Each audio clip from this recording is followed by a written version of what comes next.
Família Crescer, a paz do Senhor. Continuando nossa leitura bíblica, Lucas capítulo 4.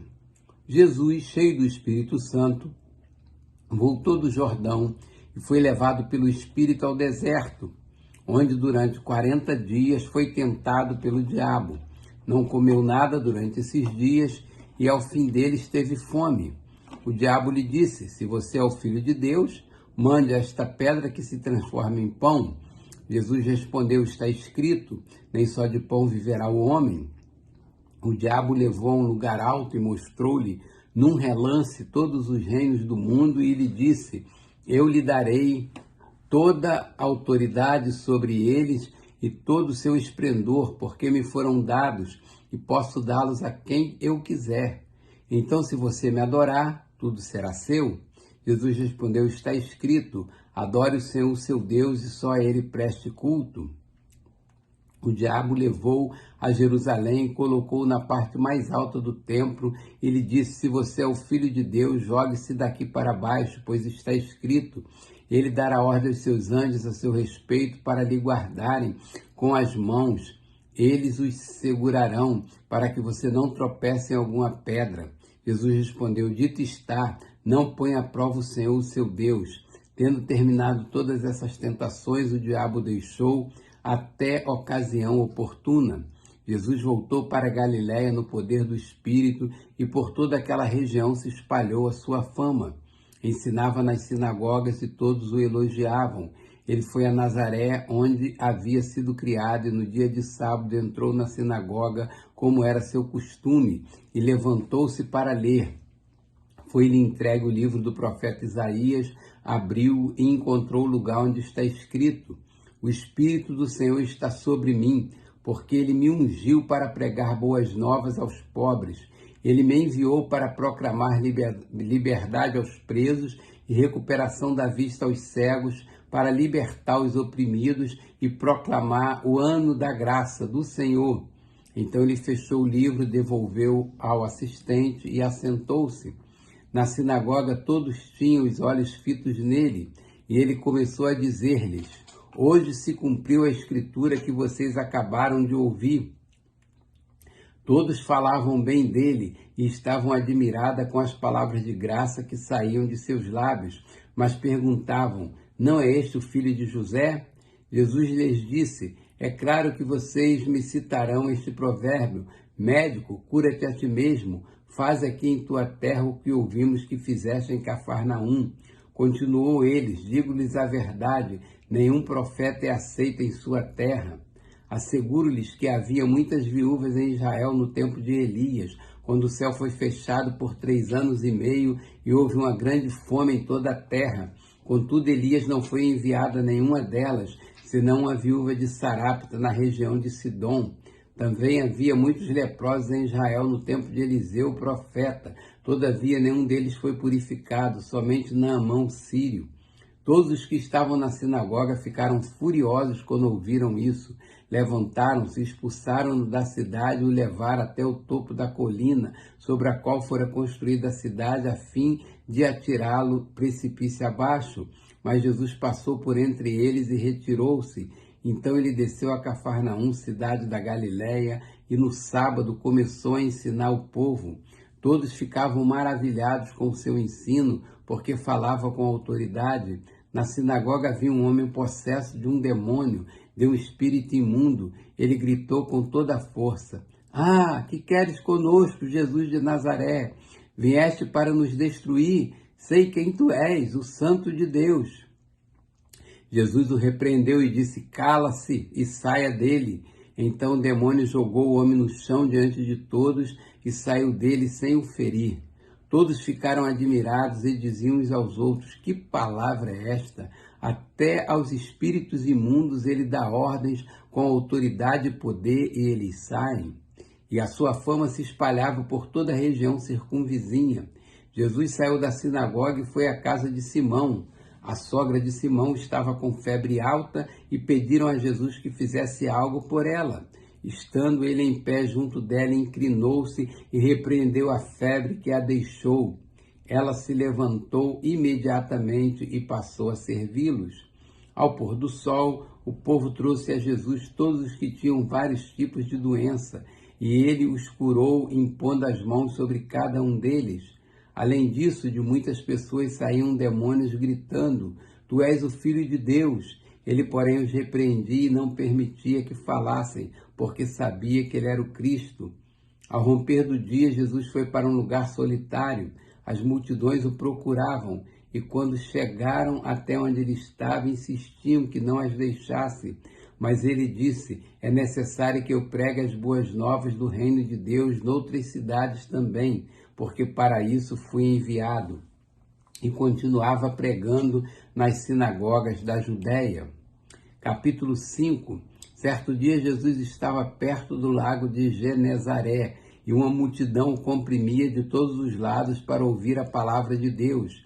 Veio à beira do lago 2 barcos, deixados ali pelos pescadores que estavam lavando as suas redes.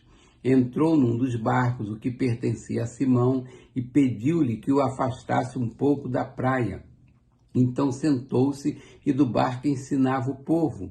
Tendo acabado de falar, disse a Simão: Vá para onde as águas são mais fundas, e a todos lancem as redes para a pesca.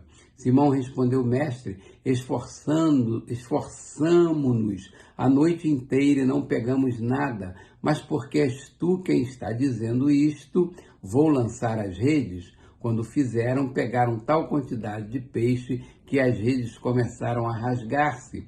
Então fizeram sinais a seus companheiros no outro barco para que viessem ajudá-lo. E eles vieram e encheram ambos os barcos a ponto de quase começarem a afundar. Quando Simão Pedro viu isso, prostrou-se aos pés de Jesus e disse: Afasta-te de mim, Senhor, porque sou um homem pecador. Pois ele e todos os seus companheiros estavam perplexos com a pesca que haviam feito, como também Tiago e João, os filhos de Zebedeu, sócios de Simão. Então Jesus disse a Simão: Não tenha medo, de agora em diante você será pescador de homens. Eles então arrastaram seus barcos para a praia, deixaram tudo e o seguiram. Estando Jesus numa das cidades, passou um homem coberto de lepra. Quando viu a Jesus, prostrou-se com o rosto em terra e rogou-lhe: Se quiseres, podes purificar-me. Jesus estendeu a mão e tocou nele, dizendo: Quero, seja purificado. Imediatamente a lepra o deixou.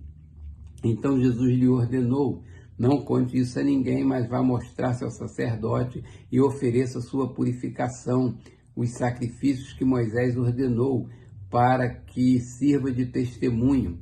Todavia as notícias a respeito dele se espalhavam ainda mais, de forma que multidões vinham para ouvi-lo e para serem curadas de suas doenças. Mas Jesus retirava-se para lugares solitários e orava. Certo dia, quando ele ensinava, estavam sentados ali fariseus e mestres da lei, procedentes de todos os povoados da Galiléia, da Judéia e de Jerusalém. E o poder do Senhor estava com ele para curar os doentes. Vieram alguns homens trazendo um paralítico numa maca e tentaram fazê-lo entrar na casa para colocá-lo diante de Jesus. Não conseguindo fazer isso por causa da multidão, subiram ao terraço e o baixaram em sua maca através de uma abertura até o meio da multidão, bem em frente de Jesus. Vendo a fé que eles tinham, Jesus disse: Homens, seus pecados estão perdoados. Os fariseus e os mestres da lei começaram a pensar: Quem é esse que blasfema? Quem pode perdoar pecados a não ser somente Deus? Jesus, sabendo o que eles estavam pensando, perguntou: Por que vocês estão pensando assim? Que é mais fácil dizer: Os seus pecados estão perdoados, ou levante-se e ande? Mas para que vocês saibam que o Filho do Homem tem na terra autoridade para perdoar pecados, disse ao paralítico: Eu lhe digo, levante-se, pegue a sua maca e vá para casa. Imediatamente ele se levantou na frente deles, pegou a maca em que estivera deitado e foi para casa louvando a Deus. Todos ficaram atônitos e glorificavam a Deus, e cheio de temor dizia: Hoje vimos coisas extraordinárias. Depois disso, Jesus saiu e viu um publicano chamado Levi sentado na coletoria e disse-lhe: Siga-me. Levi levantou-se, deixou tudo e o seguiu. Então Levi ofereceu um grande banquete a Jesus em sua casa. Havia muita gente comendo com eles, publicanos e outras pessoas. Mas os fariseus e aqueles mestres da lei que eram da mesma facção queixaram-se aos discípulos de Jesus: por que vocês comem e bebem com publicanos e pecadores? Jesus lhes respondeu: não são os que têm saúde que precisam de médico, mas sim os doentes. Eu não vim chamar justos, mas pecadores ao arrependimento. E eles lhe disseram: os discípulos de João jejuam e oram frequentemente, bem como os discípulos dos fariseus, mas os teus vivem comendo e bebendo. Jesus respondeu: podem vocês fazer os convidados do noivo jejuar enquanto o noivo está com eles? Mas virão dias quando o noivo lhes será tirado. Naqueles dias jejuarão. Então lhes contou esta parábola: ninguém tira remendo de roupa nova e o costura em roupa velha. Se o fizer, estragará a roupa nova. Além do que, o remendo da nova não se ajustará à velha. E ninguém põe vinho novo em vasilhas de couro velhas. Se o fizer, o vinho novo rebentará as vasilhas, se derramará e as vasilhas se estragarão. Pelo contrário, vinho novo deve ser posto em vasilhas de couro novas, e ninguém, depois de beber o vinho velho, prefere o novo, pois diz: o vinho velho é melhor. Lucas capítulo 6. Certo sábado, enquanto Jesus passava pelas lavouras de cereal, seus discípulos começaram a comer e a debulhar espiga com as mãos, comendo os grãos. Alguns fariseus perguntaram: por que vocês estão fazendo o que não é permitido no sábado? Jesus lhes respondeu: vocês nunca leram o que fez Davi quando ele e seus companheiros estavam com fome? Ele entrou na casa de Deus e, tomando os pães da presença, comeu o que apenas os sacerdotes era permitido comer e os deu também aos seus companheiros. E então lhes disse: o Filho do Homem é Senhor do sábado. No outro sábado ele entrou na sinagoga e começou a ensinar. Estava ali um homem cuja mão direita era atrofiada. Os fariseus e os mestres da lei estavam procurando um motivo para acusar Jesus. Por isso observavam atentamente para ver se ele iria curá-lo no sábado. Mas Jesus sabia o que eles estavam pensando e disse ao homem da mão atrofiada: levante-se e venha para o meio. Ele se levantou e foi. Jesus lhes disse: eu lhes pergunto, o que é permitido fazer no sábado? O bem ou o mal? Salvar a vida ou destruí-la? Então olhou para todos os que estavam à sua volta e disse ao homem: estenda a mão. Ele a estendeu e ela foi restaurada. Mas eles ficaram furiosos e começaram a discutir entre si o que poderia fazer contra Jesus.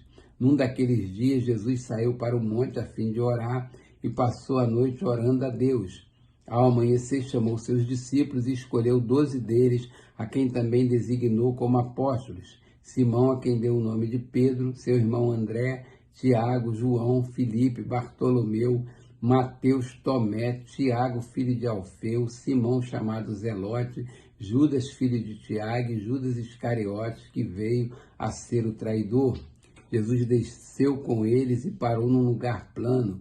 Estava ali muitos dos seus discípulos e imensa multidão procedente de toda a Judéia, de Jerusalém, do litoral de Tiro e de Sidom, que vieram para ouvi-lo e serem curadas de suas doenças. Os que eram perturbados por espíritos imundos ficaram curados, e todos procuravam tocar nele, porque dele saía poder que curava a todos. Olhando para os seus discípulos, ele disse: bem-aventurados vocês, os pobres, pois a vocês pertence o reino de Deus. Bem-aventurados vocês que agora têm fome, pois serão satisfeitos. Bem-aventurados vocês que agora choram, pois haverão de rir. Bem-aventurados serão vocês quando os odiarem, expulsarem, insultarem e eliminarem o nome de vocês, como sendo mal por causa do Filho do Homem. Regozijem-se nesse dia e salvem de alegria, porque grande é a recompensa de vocês no céu, pois assim os antepassados deles trataram os profetas. Mas ai de vocês, os ricos, pois já receberam sua consolação. Ai de vocês que agora têm fartura, porque passarão fome. Ai de vocês que agora riem, pois haverão de se lamentar e chorar. Ai de vocês quando todos falarem bem de vocês, pois assim os antepassados deles trataram os falsos profetas. Mas eu digo a vocês que estão me ouvindo: ame seus inimigos, faça o bem aos que os odeiam. Abençoe os que os amaldiçoam e ore por aqueles que os maltratam.